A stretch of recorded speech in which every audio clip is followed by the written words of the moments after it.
నటసింహం నందమూరి బాలకృష్ణ హీరోగా బోయపాటి శ్రీను దర్శకత్వంలో రూపొందిన భారీ సీక్వెల్ మూవీ అఖండ 2 తాండవం గత ఏడాది డిసెంబర్లో ప్రేక్షకుల ముందుకు వచ్చింది. 4 ఏళ్ల క్రితం విడుదలైన అఖండకు కొనసాగింపుగా తెరకెక్కిన ఈ చిత్రంపై మొదటి నుంచే భారీ అంచనాలు ఏర్పడ్డాయి. బాలయ్య కెరియర్లోనే అత్యంత బడ్జెట్తో రూపొందించిన ఈ సినిమా సంయుక్త మీనన్, పూర్ణ, హర్షాలి కీలక పాత్రలు పోషించగా ఆది పినిశెట్టి విలన్ గా నటించారు. 14 రీల్స్ ప్లస్ పతాకా బ్యానర్స్ పై రామ్ అచంటా, గోపి అచంటా ఈ చిత్రాన్ని నిర్మించారు. థియేటికల్ రన్ దాదాపు ముగింపు దశకు చేరుకోవడంతో అఖండ 2 ఓటీటీ రిలీజ్ కు సిద్ధమవుతోందంట.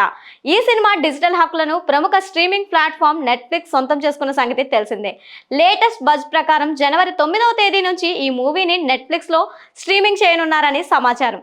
దీనిపై త్వరలోనే అధికారిక ప్రకటన రానుందని టాక్ నడుస్తోంది. పాన్ ఇండియా భాషల్లో ఓటీటీలో రిలీజ్ చేయనున్న నేపథ్యంలో థియేటర్లో మిస్ అయిన ఆడియన్స్ ఇప్పుడు డిజిటల్ ప్లాట్ఫామ్ లో సినిమాను ఎలా ఆదరిస్తారు అనే ఆసక్తి నెలకొంది.